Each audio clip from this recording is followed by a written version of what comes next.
আসসালামু আলাইকুম প্রিয় সুধী মণ্ডলী। আমি আজকে আপনাদেরকে দেখাবো কিভাবে শিক্ষার্থীদের ইউনিক আইডি ফর্ম পূরণ করবেন। তো শেষ পর্যন্ত আপনারা আমার সাথে থাকবেন। তো চলুন আমরা দেখি কিভাবে ইউনিক আইডি তথ্য ফর্ম পূরণ করতে হয়। ইউনিক আইডির তথ্য ফর্ম পূরণ করতে হলেই অনলাইনে ফর্ম পূরণের জন্য যে সকল তথ্য প্রয়োজন হবে: শিক্ষার্থীর জন্ম নিবন্ধন নম্বর, অনলাইনকৃত ও জন্ম তারিখ, স্কুল পোশাকে পাসপোর্ট আকারের ছবি, পূর্বেই ছবি তুলে মোবাইলে বা কম্পিউটারে রাখতে হবে, শিক্ষার্থীর পিতা মাতার জাতীয় পরিচয়পত্র নম্বর ও জন্ম তারিখ, শ্রেণী শিক্ষকের নাম তালিকা হতে নির্বাচন করতে হবে। অর্থাৎ ফর্ম পূরণ করতে হলে একটা তালিকা আসবে, সেখানে শ্রেণী শিক্ষকের নাম নির্বাচন করতে হবে এবং শিক্ষার্থীর পিতামাতার বর্তমান ও স্থায়ী উভয় ঠিকানার পোস্ট কোড লাগবে। অর্থাৎ শিক্ষার্থীর বর্তমান ও স্থায়ী ঠিকানা লাগবে, পাশাপাশি পোস্টাল কোড নাম্বার আছে, সেই পোস্টাল কোড নাম্বারও লাগবে। আমরা দেখি কিভাবে অনলাইনে ফর্মটি পূরণ করতে হবে। প্রথমে গুগল ক্রোম ব্রাউজার ওপেন করলাম। এবার ব্রাউজারের অ্যাড্রেস বারে লিখব banbase.gov.bd, লিখে এন্টার দিলাম। এবার স্ক্রিনে বাংলাদেশ শিক্ষা তথ্য ও পরিসংখ্যান ব্যুরো ব্যানবেজের হোম পেজ দেখতে পাচ্ছি। তো হোম পেজের যে মেনু বারটা আছে, সেই মেনু বারের ডান পাশে IEIMS, এখানে মাউস পয়েন্টার আনলেই বা হাত দিয়ে স্পর্শ করলেই আপনি ইউনিক আইডি লাইভ সার্ভার পাবেন, এখানে স্পর্শ করবেন। প্রিয় সুধী মণ্ডলী, এবার আমরা স্ক্রিনে ইউনিক আইডি তথ্য ফর্ম পূরণের জন্য যে ইউজার আইডি পাসওয়ার্ড দিয়ে প্রবেশ করতে হয় সেই ইন্টারফেসটা পেয়েছি। তো এখানে প্রথমে ইউজার টাইপে ইউজার থাকবে। এখানে লক্ষ্য করুন অ্যাডমিন আছে, আপনি প্রতিষ্ঠানের অ্যাডমিন না, অতএব এখানে আপনি ইউজারই সিলেক্ট থাকবে। এরপরে আপনার ইমেল অ্যাড্রেস, আপনার যে ইউজার আইডি আছে সেই ইমেল অ্যাড্রেস দিবেন এবং পাসওয়ার্ড দিবেন। তারপরে লগ ইন স্পর্শ করবেন। এখন log in successful, log in হয়ে গেল। এইবার আপনি শিক্ষার্থীর তথ্য এন্ট্রি দেওয়ার ইন্টারফেস পেলেন। ইউজার হিসাবে প্রবেশ করায় আপনি এই একটা প্যানেলই পাবেন, স্টুডেন্টস। এই স্টুডেন্টের উপর স্পর্শ করলে বা মাউস পয়েন্টার আনলেই আপনি student enrolment form, student enrolment list, current students, class picture and address edit form, এই অপশনগুলি পাবেন। তো আপনি যেহেতু নতুন শিক্ষার্থীর তথ্য এন্ট্রি দিবেন, আপনি স্টুডেন্ট এনরোলমেন্ট ফর্ম এই অপশনে স্পর্শ করবেন, সাথে সাথে আপনি ফর্মটি অনলাইনে পেয়ে গেলেন। এবার আমরা ফর্মটি পূরণ করব। প্রথমেই EIN নাম্বার আছে, এইটা আপনার প্রতিষ্ঠানের EIN নাম্বার। এর ডান পাশে আসছে শিক্ষার্থী আইডি, এটা আপনার এখানে কিছু করার নেই। আপনার কার্যক্রম শুরু হবে শিক্ষার্থীর প্রাথমিক তথ্য 1 নাম্বার শিক্ষার্থীর নাম, এখান থেকে। তবে আপনি 1 এবং 2 নাম্বার কোনো কিছু প্রথমে লিখবেন না। আপনার প্রথম কাজটা শুরু হবে 3 নাম্বার জন্ম নিবন্ধন নাম্বার, এখান থেকে আপনি আপনার শিক্ষার্থীর জন্ম নিবন্ধন নাম্বার কত ডিজিটের সেটি প্রথমে আপনি লক্ষ্য করবেন। যত ডিজিটের জন্ম নিবন্ধন নাম্বার আপনি সেটা সিলেক্ট করবেন। 10 ডিজিট হলে 10 ডিজিট সিলেক্ট করবেন, 13 ডিজিট হলে 13 ডিজিট, 17 ডিজিট হলে 17 ডিজিট সিলেক্ট করবেন। তারপরে আপনি এখানে ক্লিক করে স্পর্শ করে জন্ম নিবন্ধন নাম্বারটি লিখবেন। অবশ্যই সঠিক জন্ম নিবন্ধন নাম্বার লিখতে হবে। তারপরে 4 নাম্বার ক্রমে চলে যাবেন, সেখানে শিক্ষার্থীর জন্ম তারিখ লিখবেন। এখান থেকে তালিকা থেকে সিলেক্ট করে দিবেন, প্রথমে তারিখ, তারপরে মাস, তারপরে সাল। এটা সিলেক্ট করে দেওয়ার সাথে সাথেই আপনারা দেখতে পাবেন ভেরিফাই হয়ে গেল। এখানে সবুজ রঙে ভেরিফাইড লেখা দেখাচ্ছে, অর্থাৎ এই শিক্ষার্থীর জন্ম নিবন্ধনটা অনলাইন বা ডিজিটাল, অর্থাৎ জন্ম নিবন্ধন সার্ভারের সাথে লিঙ্ক হয়ে সেখান থেকে ওই শিক্ষার্থীর তথ্য নিয়ে আসলো।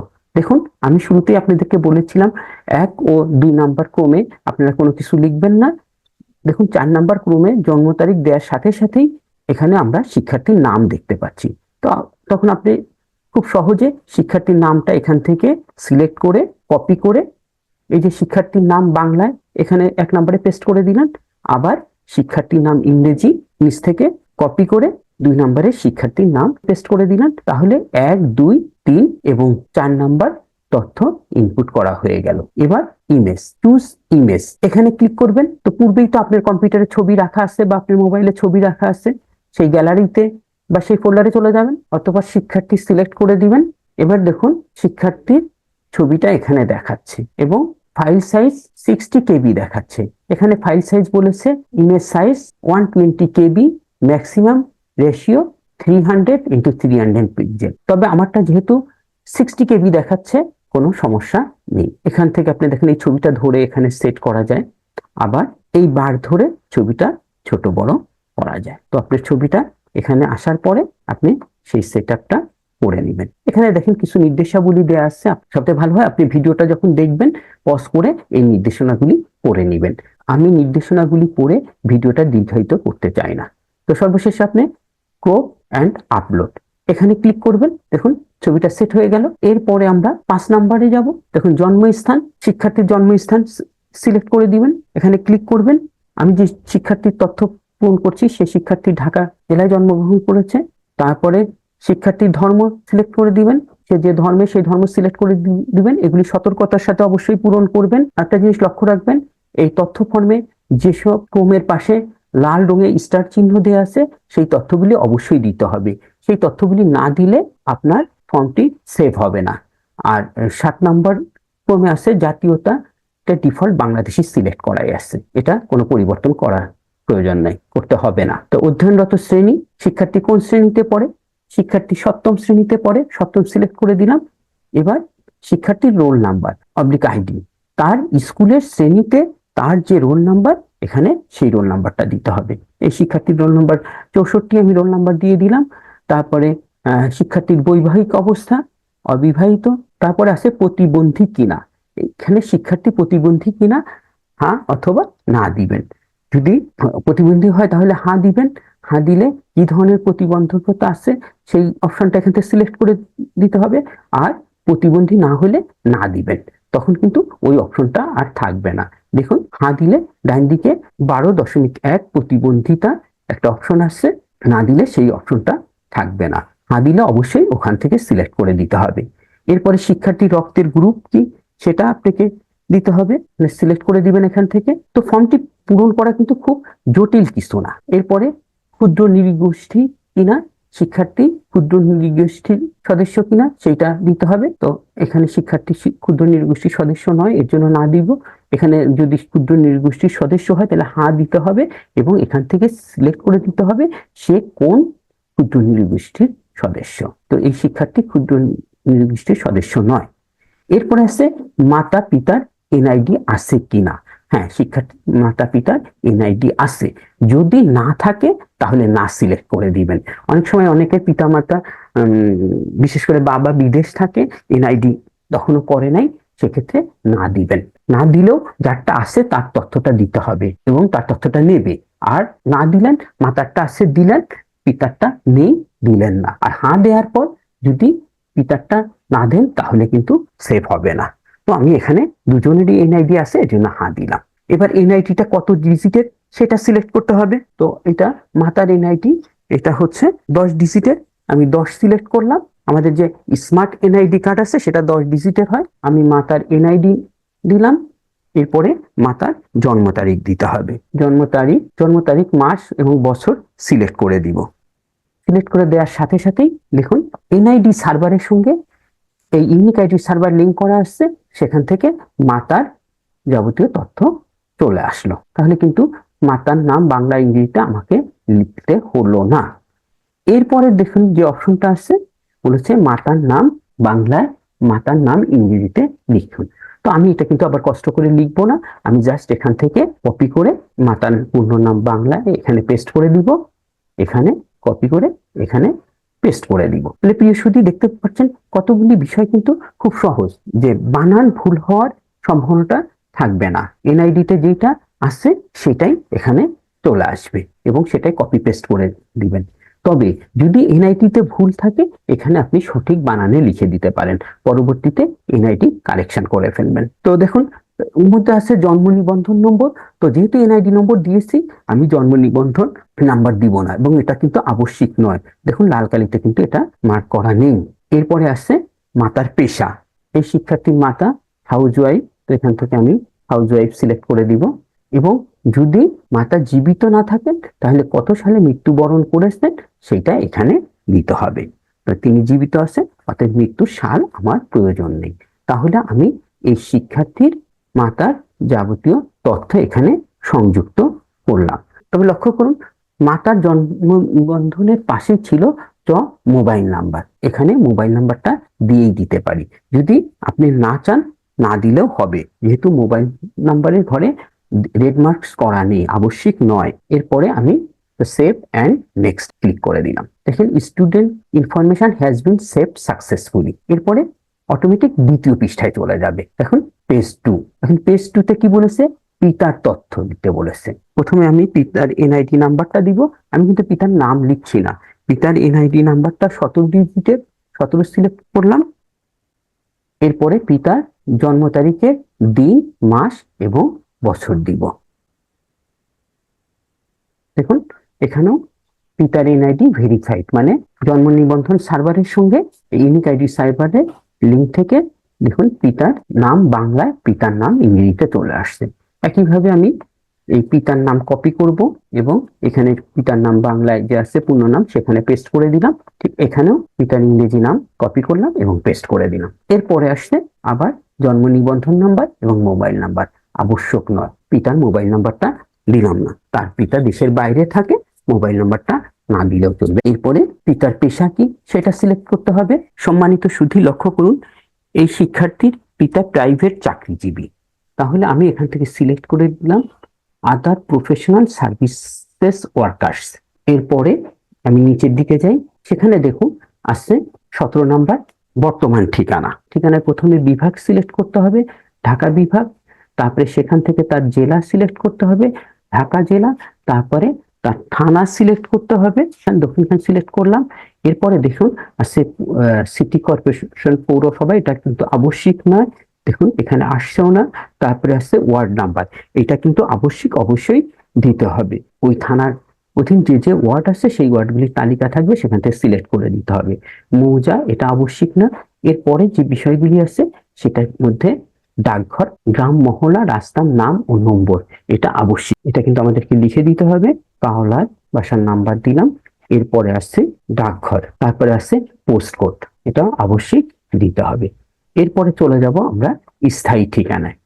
এখানে লক্ষ্য করুন স্থায়ী ঠিকানা কিন্তু পিতা বা মাতার এনআইডি থেকে, পিতার এনআইডি থেকে এখানে চলে আসছে, আবশ্যকীয় ফিল্ডগুলি চলে আসছে। এখানে শুধু ওয়ার্ড নাম্বার আসেনি, সিটি কর্পোরেশনের তথ্যটা আসেনি। তো আমরা স্থায়ী ঠিকানা এখান থেকে আমরা সিলেক্ট করে দিব। দেখুন এখানে ওয়ার্ড নাম্বার, এখান থেকে আমরা ওয়ার্ড নাম্বার সিলেক্ট করে দিলাম। তারপরে আসছে মৌজা, এগুলি সিলেক্ট করতে হবে না, বাকি সবগুলি এখানে চলে এসেছে এবং পোস্টকোডও এনআইডি সার্ভার থেকে চলে এসেছে। প্রিয় সুধী লক্ষ্য করুন, অনেক সময় শিক্ষার্থী পিতার এনআইডি হয়তো তার গ্রামের বাড়িতে হয়েছে, সে এখন ঢাকায় বাস করে, ঢাকাতে হয়তো বাড়ি করেছে, ঢাকায় তার স্থায়ী ঠিকানা, এই স্থায়ী ঠিকানা কিন্তু নেবে না, এনআইডি যে স্থায়ী ঠিকানা আছে সেটাই নেবে। প্রয়োজনে অভিভাবকের সাথে যোগাযোগ করে তথ্য নিয়ে এখানে যুক্ত করতে হবে। এরপরে আসছে পিতা মাতা অভিভাবকের প্রত্যয়ন, যে পিতা মাতা অভিভাবক অনুমতি দিচ্ছে এটাই প্রত্যয়ন, এখানে হ্যাঁ সিলেক্ট করে দিবেন। এবং তারিখ, কত তারিখে তারা এই তথ্যটা দিয়েছে, আপনার কাছে যে তথ্য ফর্ম আছে সেখানে থেকে তারিখটা নিবেন, অথবা যে তারিখে আপনি পূরণ করছেন তার আগের দিনের তারিখও দিতে পারেন, কোনো অসুবিধা নেই। এরপরে দেখুন শিক্ষার্থীর আইডি, এই 21 আর 22 নম্বরে আমাদের কিছু করতে হবে না, যে অফিস কর্তৃক পূরণীয়, এই আমি দ্বিতীয় পাতা পূরণ করা শেষ করলাম। আবার সেভ অ্যান্ড নেক্সট এখানে ক্লিক করব। দেখুন আপডেট সাকসেসফুল। এরপর 3 নাম্বার পাতা আমাদের সামনে ওপেন হলো, শিক্ষার্থীর তথ্য, যে তথ্যগুলি আমরা পূরণ করেছি সেই তথ্যগুলি এখানে চলে আসছে। এখানে কিন্তু শিক্ষার্থীর নাম চলে আসছে, শিক্ষার্থীর ইউআইডি, শিক্ষার্থীর আইডি, এই তথ্যগুলি কিন্তু এখানে আসেনি। এই ফর্মটা সম্পূর্ণ সাবমিট হওয়ার পরে সার্ভারে ভেরিফিকেশন হয়ে তারপরে এই আইডি গুলি বরাদ্দ হবে, প্রতিষ্ঠানে আমরা দেখতে পাবো।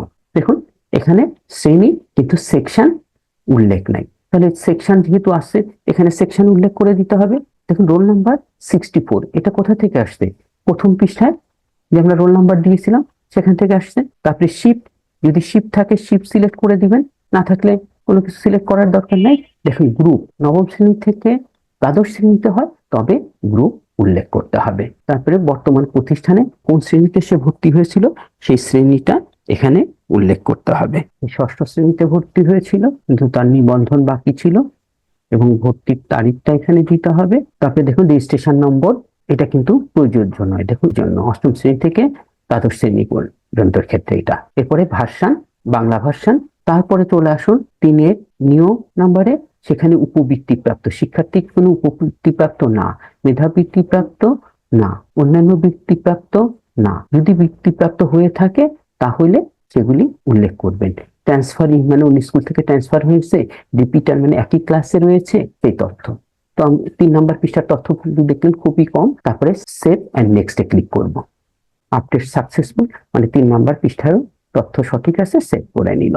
এরপরে আমরা চতুর্থ পৃষ্ঠায় যাই। দেখুন এবার চতুর্থ পৃষ্ঠা, চতুর্থ পৃষ্ঠার তথ্যগুলি কিন্তু বেশিরভাগই অপশনাল।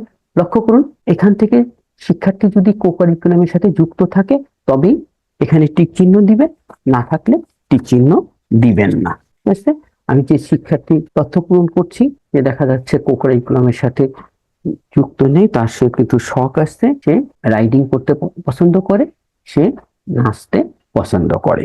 বাকি 9, 10, 11 এই অপশনগুলিতে তার কোনো কিছু অর্জন নেই। তো এবার চলে আসি আমরা শিক্ষার্থী বিশেষ ক্যাটাগরি, কোনো বিশেষ ক্যাটাগরি হলে সেইটা। তো এখান থেকে যেইটা প্রযোজ্য সেটা টিক চিহ্ন দিবেন, প্রযোজ্য না হলে কোনো কিছু করার দরকার নেই। এরপরে লক্ষ্য করুন, এখানে কিন্তু ডিফল্ট হিসাবে যে তারিখে পূরণ করা হচ্ছে সেই তথ্যগুলি চলে আসছে। এখানে কি করতে হবে, শ্রেণী শিক্ষকের নাম, এখানে ক্লিক করলে শ্রেণী শিক্ষকের তালিকা পেয়ে যাবেন। সেখান থেকে শ্রেণী শিক্ষকের নাম সিলেক্ট করে দিবেন। দেখুন শ্রেণী শিক্ষকের এনআইডি এবং মোবাইল নাম্বার চলে আসছে। নিচে লক্ষ্য করুন প্রতিষ্ঠান প্রধানের নাম, এখানে ক্লিক করলে প্রতিষ্ঠানের প্রধানের নাম দেখতে পাবেন এবং যে তারিখে এটা পূরণ করছেন সেই তারিখটাই এখানে সিলেক্ট করে দিবেন। কখনো কখনো এই তথ্যগুলি ডিফল্ট চলে আসে, তখন আপনাকে কিছুই করতে হবে না, সেভ এন্ড ফিনিশে ক্লিক করে দিবেন। তো আমরা 4 পৃষ্ঠা তথ্য ফর্ম পূরণ করলাম। এবার আমরা সেভ এন্ড ফিনিশ এখানে ক্লিক করব। ক্লিক করলেই দেখেন আপডেট সাকসেসফুল, অর্থাৎ আমার এই শিক্ষার্থীর সমস্ত তথ্য এন্ট্রি দেওয়া সম্পন্ন হলো। এখন আপনারা দেখতে পাচ্ছেন student information has been save successfully. তারপরে go to new student enrolment form, go to student list. তো আমি গো টু স্টুডেন্ট লিস্টে যাই। দেখুন যে শিক্ষার্থীর তথ্য এন্ট্রি দিয়েছি সেই শিক্ষার্থীর তথ্য এখানে দেখাচ্ছে। এর পরবর্তী কাজ ব্যানভিসের সার্ভারে, পরবর্তীতে শিক্ষা প্রতিষ্ঠান থেকে স্টুডেন্টের আইডি কি হলো সেটা কোন এক সময় জানাই দিবে। দেখুন এখানে দেখাচ্ছি স্টুডেন্ট আইডি, স্টুডেন্ট ইউআইডি। আমি যদি ডাইনে যাই, খেয়াল করুন টেম্পোরারি স্ট্যাটাস অ্যাক্টিভ স্টুডেন্ট।